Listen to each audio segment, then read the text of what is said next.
Pada pertemuan ini kita akan belajar tentang CIS dan CES. CIS atau cairan intraseluler dan CES adalah cairan ekstraseluler.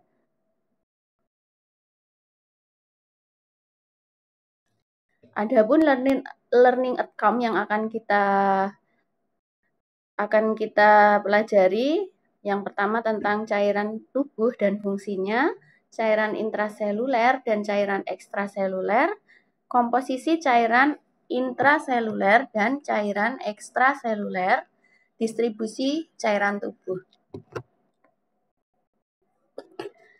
Mengenai cairan tubuh, semuanya mungkin sudah paham ya definisinya.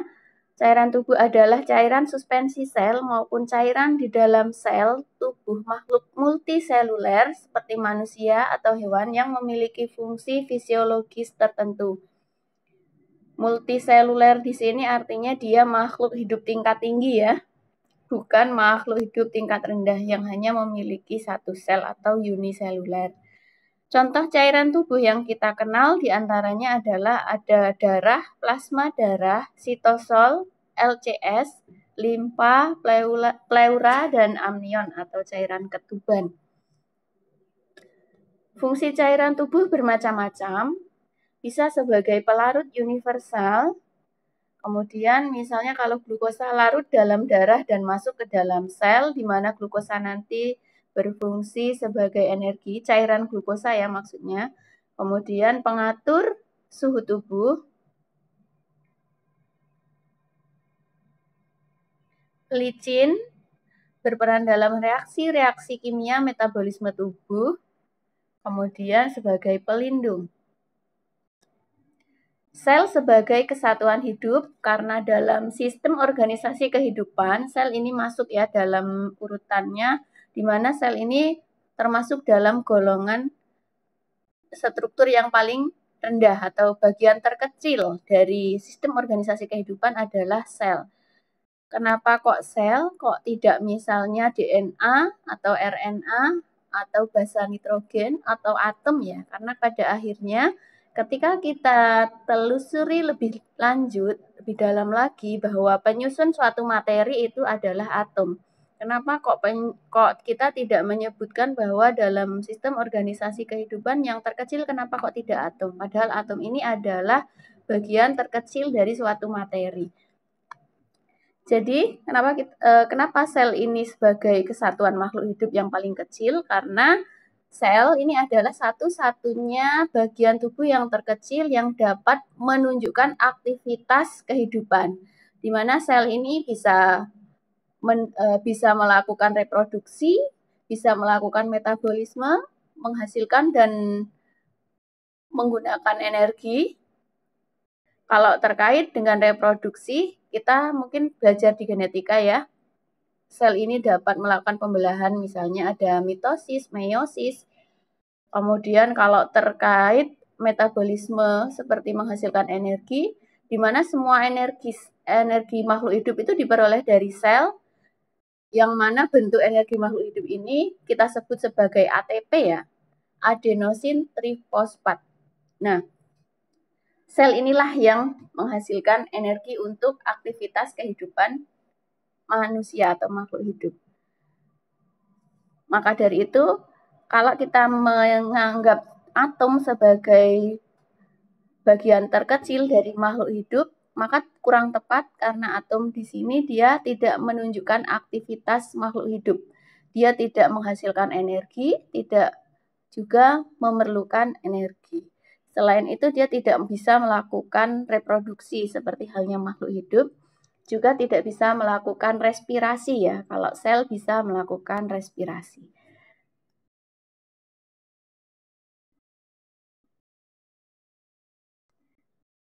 Sel beradaptasi secara khusus untuk melakukan fungsi khusus.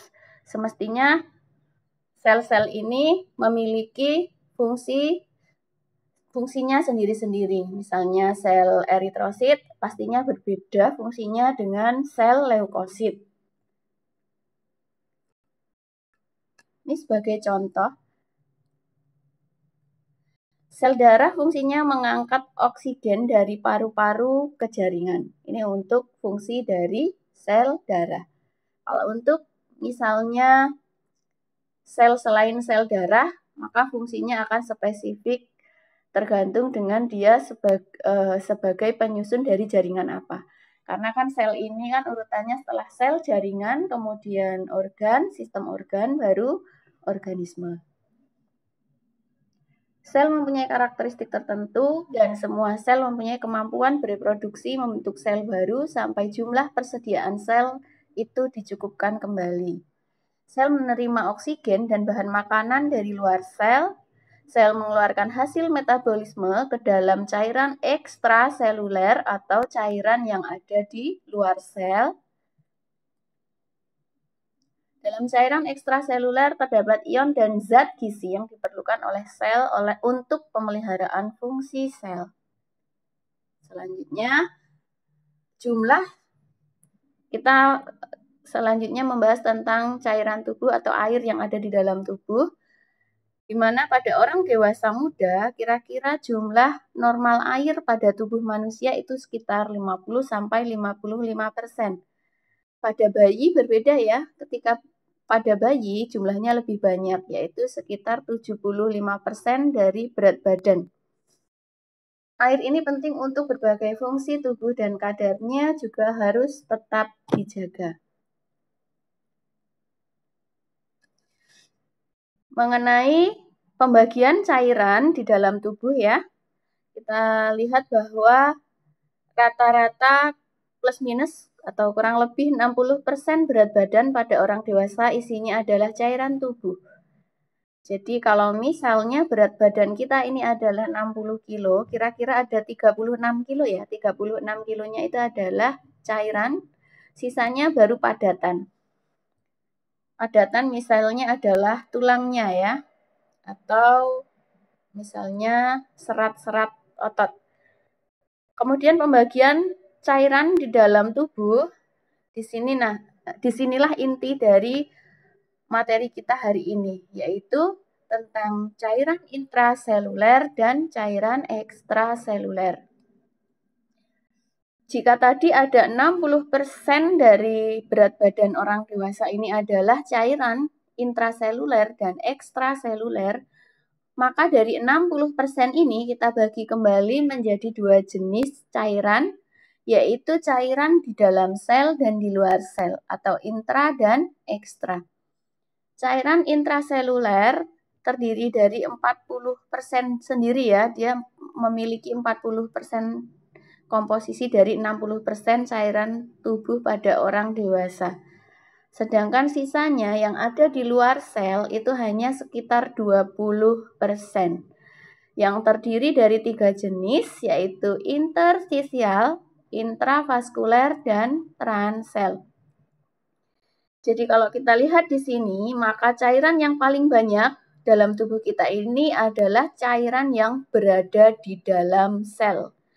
Yang di luar sel hanya 20%-nya, kemudian dari 20% ini dibagi menjadi 3 jenis. Interstisial atau yang berada dekat dengan membran sel ya, atau dekat dengan luar sel.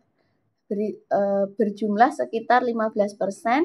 Kemudian cairan intravaskuler, contohnya adalah cairan plasma ya. Bisa berarti dia adalah plasma darah. Jumlahnya hanya sekitar 4% dari berat badan orang dewasa. Jadi kalau misalnya berat badan kita ini adalah 60 kilo lagi ya, 60 kilo, maka 36 kilonya adalah cairan.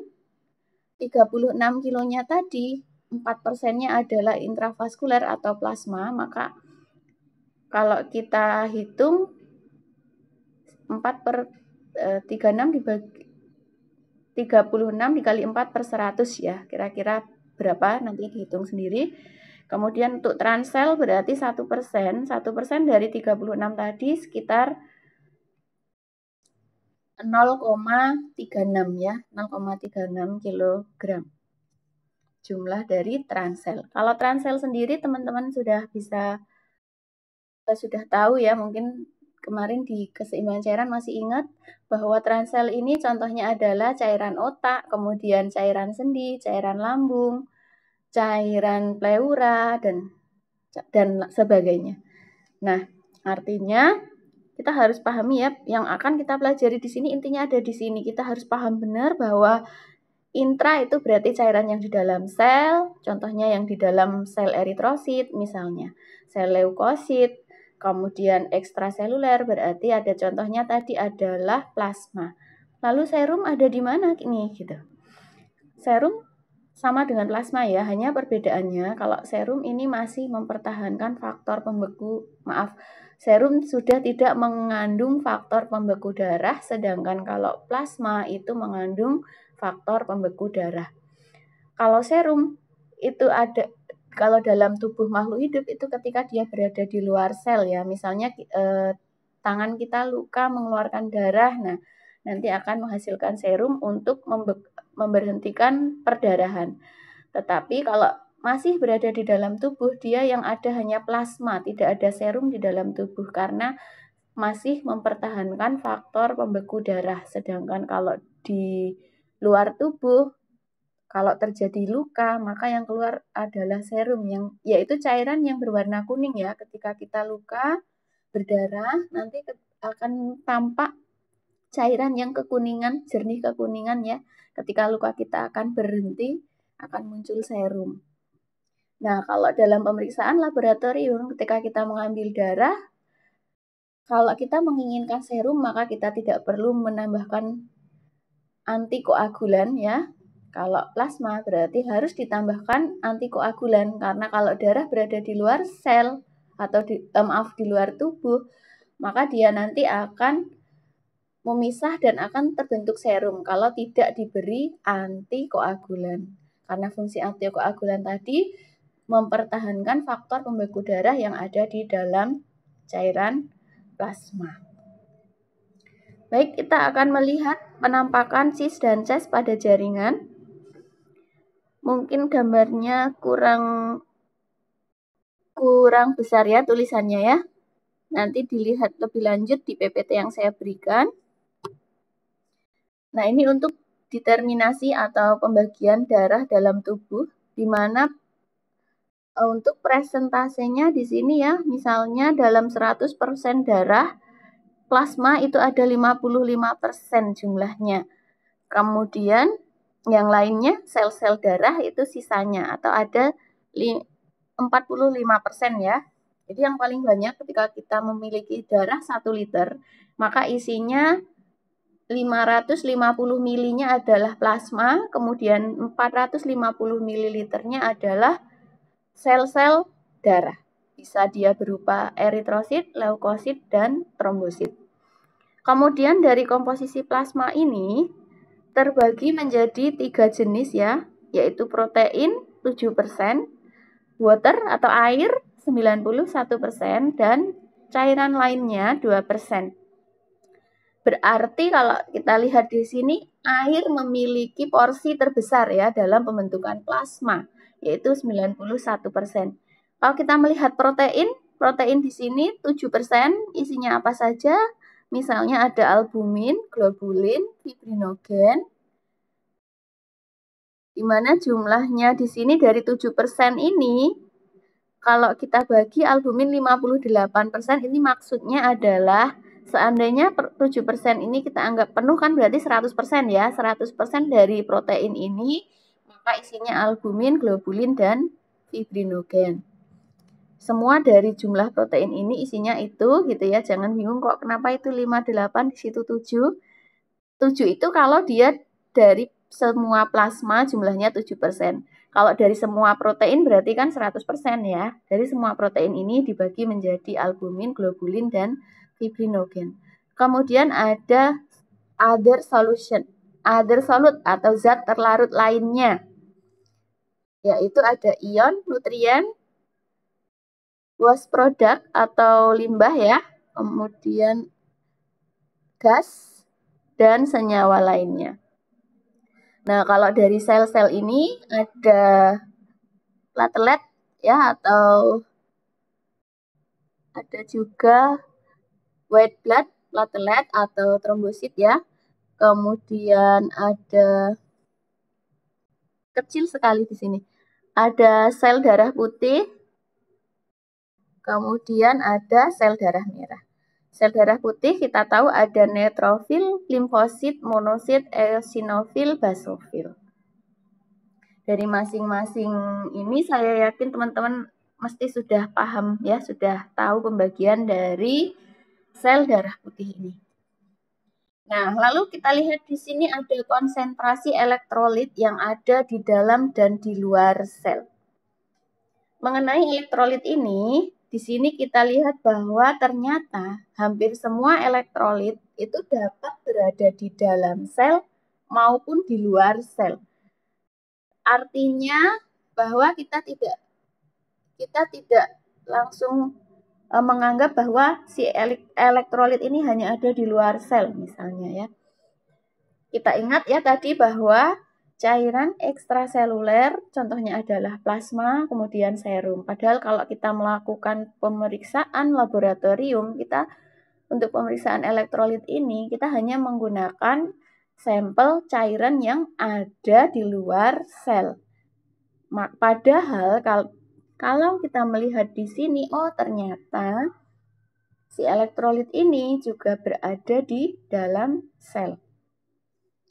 Artinya apa? Artinya ketika kita melakukan pemeriksaan laboratorium, ada saatnya bisa jadi elektrolit yang ada di luar sel ini juga ketambahan dari elektrolit yang ada di dalam sel. Khususnya kalau preparasi sampel darah kita ini kurang tepat. Misalnya ada sedikit hemolisis yang tidak terlihat atau mungkin ada leukosit yang pecah. Kalau eritrosit terlihat ya. Kalau eritrosit pecah, terjadi lisis, kita bisa melihat tampilannya. Kita melihat bahwa di serum atau plasma yang kita peroleh itu ada sedikit kelihatan berwarna merah. Tapi kalau leukosit kan dia tidak. Nah, maka harus benar-benar ketika kita melakukan preparasi sampel untuk pemeriksaan elektrolit ini. Saya berikan contoh ya, misalnya pada sodium atau natrium, di sini dia memiliki jumlah yang lebih banyak di luar sel, yaitu sekitar 135 sampai 145 mg per liter. Maka kalau kita melakukan pemeriksaan sampel natrium menggunakan sampel serum, maka nilai rujukannya adalah di kisaran itu ya, 135 sampai 145 mg per liter. Tetapi ternyata sodium ini juga ada di dalam cairan intrasel atau di dalam sel. Hanya jumlahnya tidak begitu besar, dia tidak begitu terpengaruh kalau terjadi misalnya lisis, entah lisis eritrosit, entah lisis leukosit bisa jadi ya. Tapi artinya tidak signifikan mempengaruhi kadar. Meskipun mungkin menaikkan tapi tidak signifikan, hanya mungkin sedikit sekali, maka bisa diabaikan. Maka untuk pemeriksaan natrium sedikit tidak terpengaruh oleh keadaan sampel yang hemolisis. Meskipun disarankan juga untuk tetap menggunakan sampel yang tidak hemolisis karena ketika menggunakan sampel serum yang hemolisis, maka sampel serum tersebut akan sedikit mengandung warna merah ya. Nah, ketika kita reaksikan dengan reagen, bisa jadi akan mengganggu pemeriksaan. Bisa sedikit kacau kalau lisisnya terlalu banyak. Tapi kalau mungkin lisisnya sangat sedikit dan hanya natrium saja yang diuji, tidak sedikit berpengaruh terhadap warnanya, mungkin warnanya sedikit sekali terlihat merahnya ya, mungkin sedikit kuning karena hanya sedikit lisisnya. Barangkali tidak begitu terpengaruh kalau untuk pemeriksaan natrium. Kalau yang kalium beda lagi di sini ya. Kalau kita melihat kalium atau potasium ya, sodium tadi atau natrium, kemudian potasium sama dengan kalium. Nilai normalnya untuk sampel serum atau plasma atau cairan ekstraseluler, dia di kisaran 3,5 sampai 5 mg per liter. Padahal Kalau di dalam sel jumlahnya ada 140 sampai 150 mEq per liter. Jumlahnya banyak sekali nih yang ada di dalam sel dibandingkan di luar sel. Maka sedikit saja sampel kita ini lisis yang tidak disadari, mungkin tidak terlihat karena sedikit buta warna misalnya ya, karena analisnya sedikit buta warna, nggak bisa membedakan, maka akan sangat mempengaruhi ya nilainya. Padahal nilai rujukannya itu hanya sedikit, hanya 3,5 sampai 5. Maka nanti terkait hasil yang akan kita laporkan bisa saja hasil yang salah. Maka sangat penting sekali kita melakukan preparasi sampel darah yang sesuai, apalagi untuk pemeriksaan elektrolit yang mana elektrolit tersebut lebih banyak berada di dalam sel daripada di luar sel. Belum lagi terkait ini tadi ya, absorbansi, karena kan ketika warnanya tadi sedikit merah, kemudian kita reaksikan dengan reagen, mungkin warnanya agak mempengaruhi sehingga absorbansinya kurang sesuai, maka kadar yang terukur relatif tidak seperti yang seharusnya. Bisa jadi lebih rendah, bisa jadi lebih tinggi, tergantung warna yang dikacaukan tadi. Kemudian klorida. Kalau klorida kita lihat di sini dia lebih banyak di luar sel daripada di dalam sel. Jadi tolong dipahami ya di sini kepentingan dari kita belajar tentang ekstrasel dan intrasel, diantaranya ketika pemeriksaan laboratorium kita bisa melihat manakah yang sangat berpotensi mempengaruhi hasil, apalagi kalau misalnya elektrolit tersebut lebih banyak berada di dalam sel atau intrasel. Padahal untuk pemeriksaan laboratorium ini kita lebih banyak menggunakan sampel cairan yang ada di luar sel seperti plasma dan serum.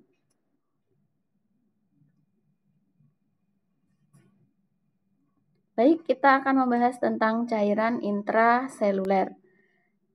Cairan intraseluler ini kita lihat bahwa tadi kita melihat jumlahnya paling banyak 40% dari 60% cairan yang ada di dalam tubuh, dan teman-teman saya mohon untuk bisa menghitung ya, karena agar kita bisa tahu kira-kira kalau berat badan kita sekian, jumlah cairan tubuh kita itu ada berapa, kemudian intraselnya ada berapa, transel ekstraselnya ada berapa, kemudian tadi ada interstisialnya berapa, intravaskuler atau plasmanya ada berapa, transel atau cairan antar sel ya, seperti tadi cairan sendi, cairan otak, cairan pleura, kita bisa hitung berapa jumlahnya. Kira-kira ya, hanya sedikit tadi, sekitar 1% itu normalnya. Jadi misalnya begini ya teman-teman, kalau kita punya berat badan 50 kg, berarti cairan transelnya hanya 1%, berarti setengah kilo ya. Kalau 10 kilonya kan 10%-nya kan berarti 5 kilo. Nah, kalau 1%-nya berarti 0,5 kilo. Kalau misalnya ada sesuatu mungkin penumpukan cairan, maka jumlah cairannya kalau terlalu banyak, misalnya pleuranya banyak, di paru-parunya banyak mengandung pleura, kalau jumlah pleuranya bisa lebih dari setengah liter, itu kan berarti itu dari pleuranya saja, belum dari cairan sendi, cairan otak, dan yang lainnya. Kita bisa prediksi banyak sekali ketidaknormalannya, begitu. Saya mohon untuk bisa menghitung ya, nanti dipraktekkan sendiri. Saya kira perhitungan yang mudah. 50% dari berat badan mengandung elektrolit seperti natrium, kalium, fosfat, dan bahan makanan seperti glukosa dan asam amino. Nah, kita masuk ke cairan ekstraseluler, karena cairan ekstraseluler di sini kan pembagiannya lebih banyak ya. Tadi ada interstisial, intravaskuler, contohnya plasma, kemudian transel. Kembali lagi ke intravaskuler tadi ya teman-teman, kenapa kok tidak ada serum, kok ada plasma saja? Karena kalau di dalam tubuh cairan darah ini yang ada adalah plasma, karena masih mempertahankan faktor pembeku darah. Kalau di luar tubuh baru kita bisa mendapatkan serum dari cairan darah ini. Maka tidak disebutkan kok hanya plasma saja, kok tidak ada serum begitu. Tapi artinya serum masuk dalam kategori ekstraseluler. Saya cek kembali suaranya masih jelas tidak ya? Halo? Oke, kita masuk ya ke materi selanjutnya.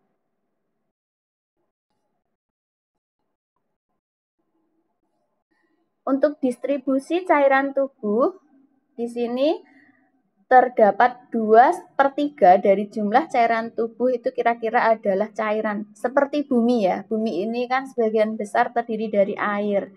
2/3 dari bumi ini adalah air dan darat hanya 1/3. Seperti halnya pada tubuh kita ini kalau diperkirakan ya kira-kira sekitar 2/3 ya atau 60-an, kan tadi masih perkiraan ya, wanita dan pria mungkin beda lagi. Jadi kalau diperkirakan sekitar 2/3 dari tubuh kita ini isinya adalah cairan.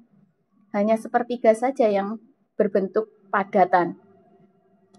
Dan terdapat sekitar 75 triliun sel tubuh. Begitu banyaknya ya.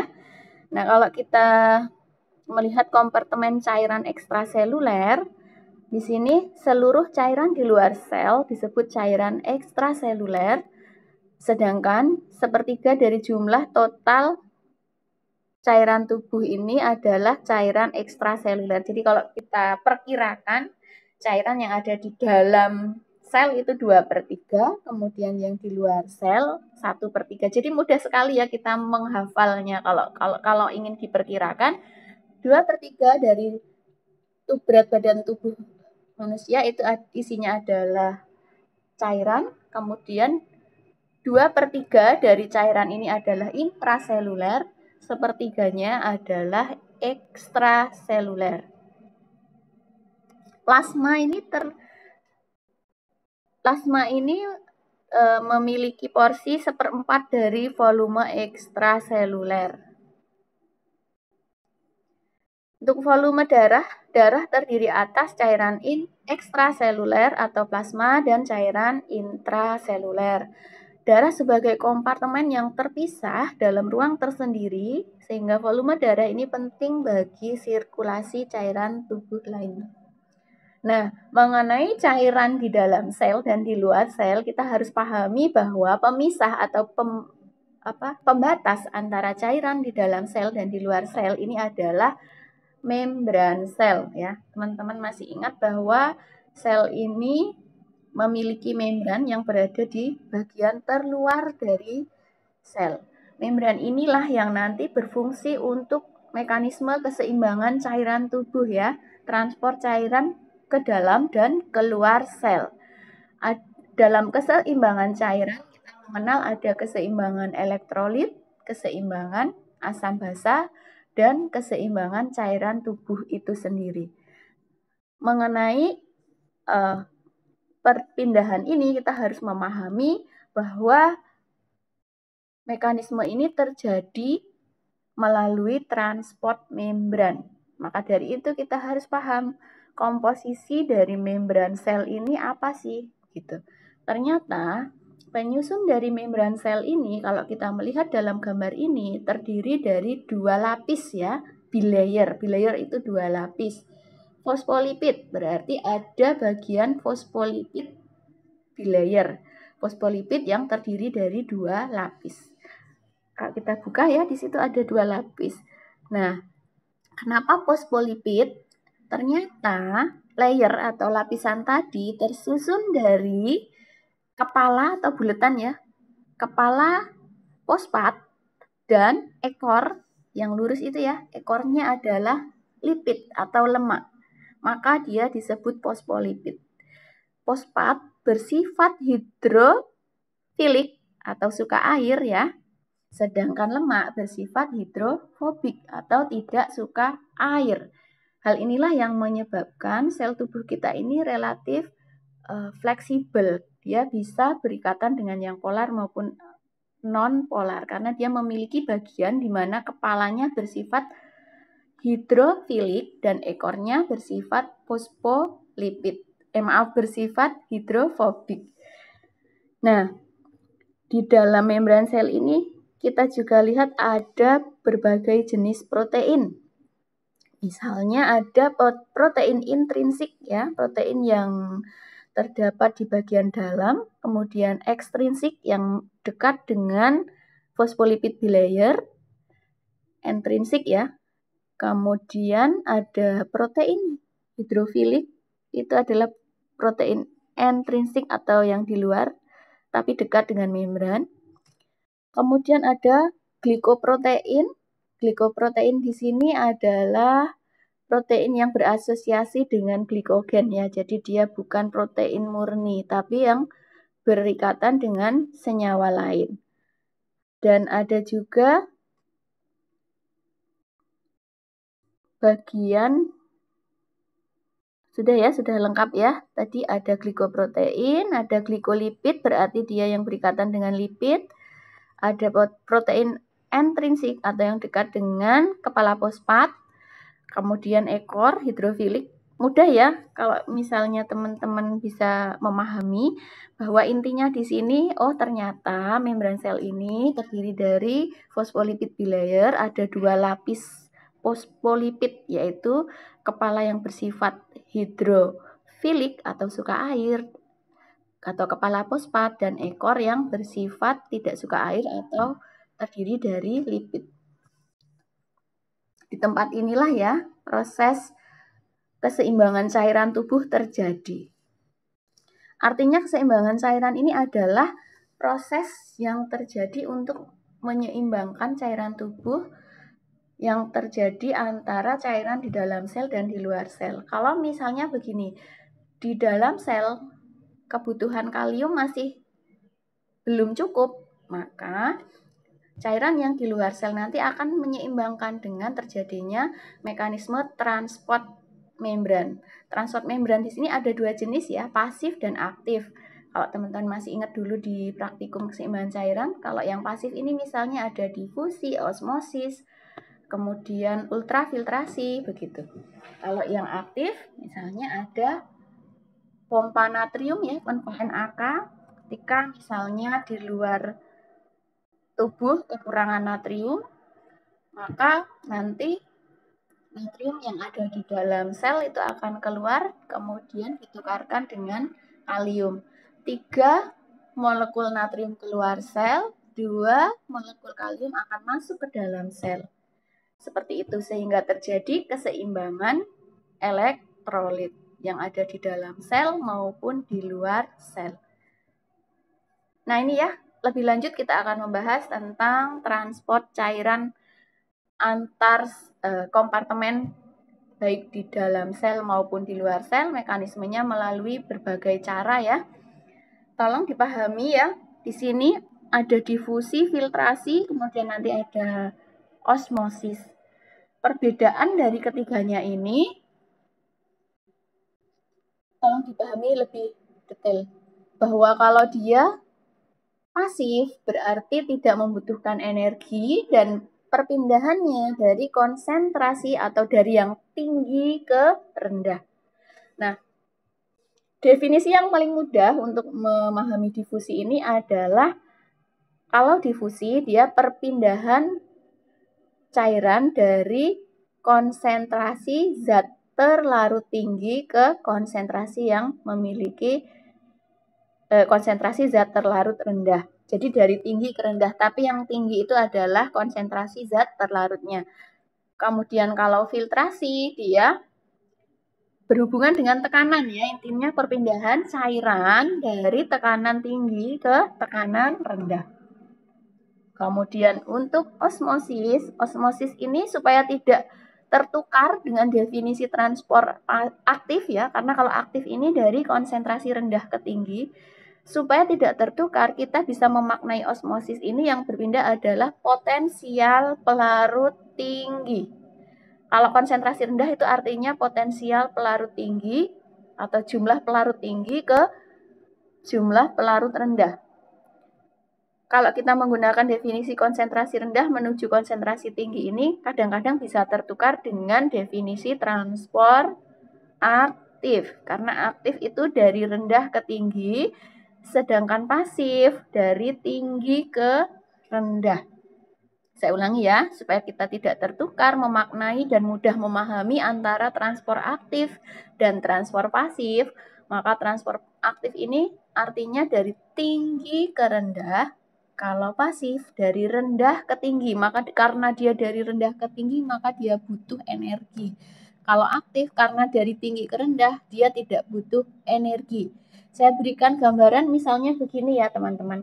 Ada dua ruangan, di mana ruangan yang pertama itu isinya dah penuh ya, manusianya dah penuh, padahal ruangan yang sebelahnya itu manusianya masih sedikit.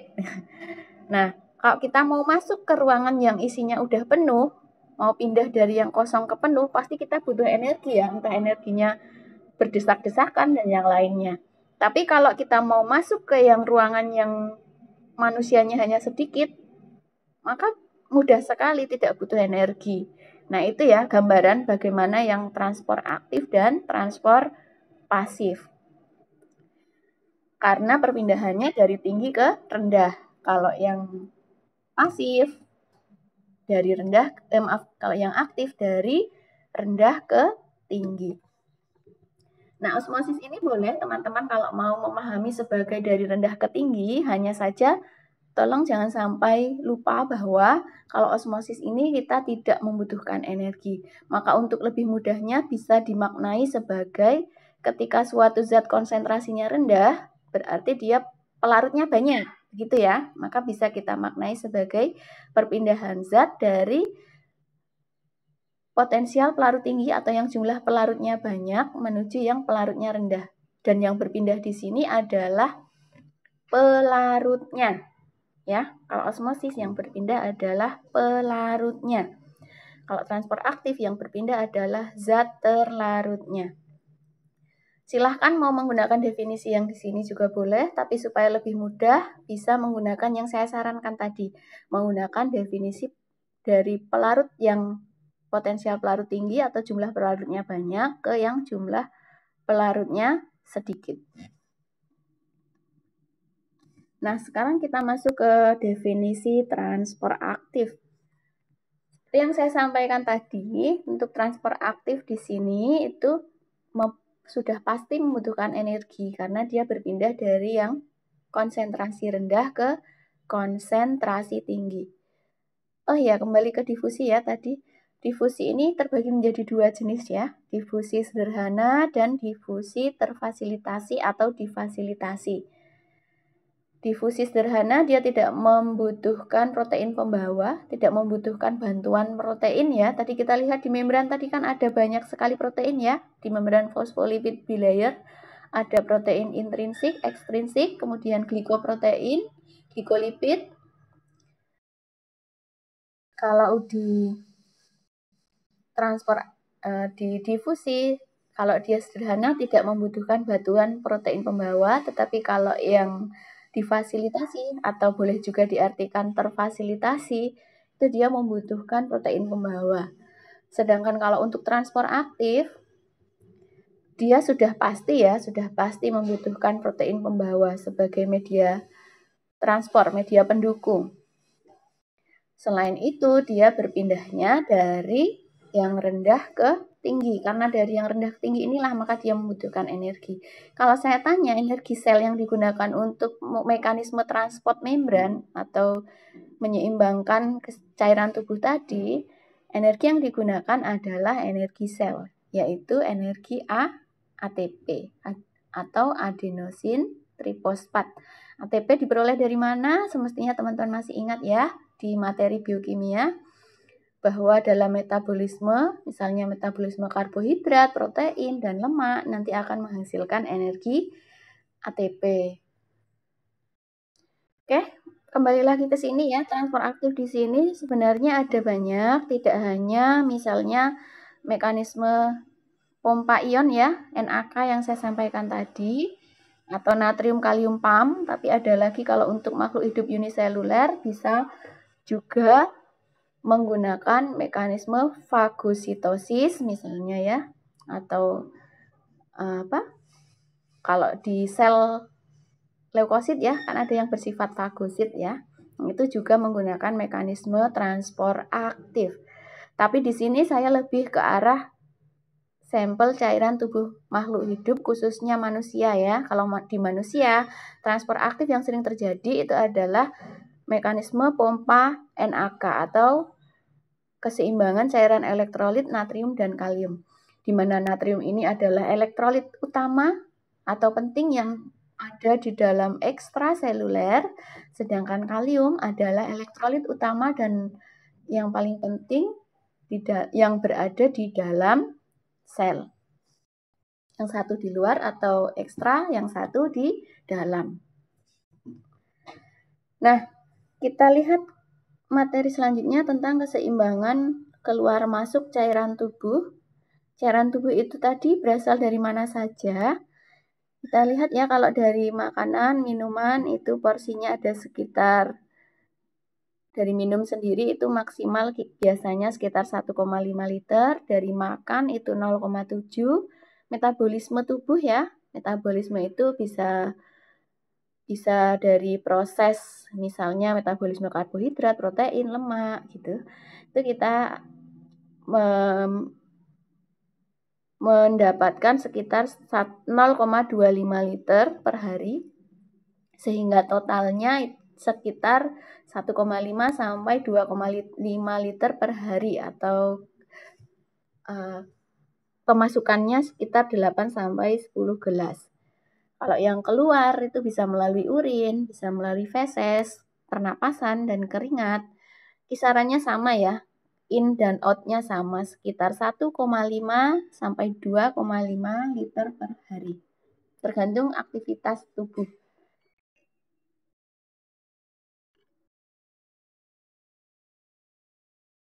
Ini dari gambar ini ya, kita bisa membayangkan ternyata kalau untuk pengeluaran cairan dari kulit dan dari paru-paru itu sekitar 0,9 liter per hari, dari urin sekitar 1,5 liter per hari yang dikeluarkan, dari feses sekitar 0,1 liter per hari. Nah, kalau misalnya ada diare, ya diare itu kan berarti kita akan banyak mengeluarkan cairan tubuh. Hal inilah yang menyebabkan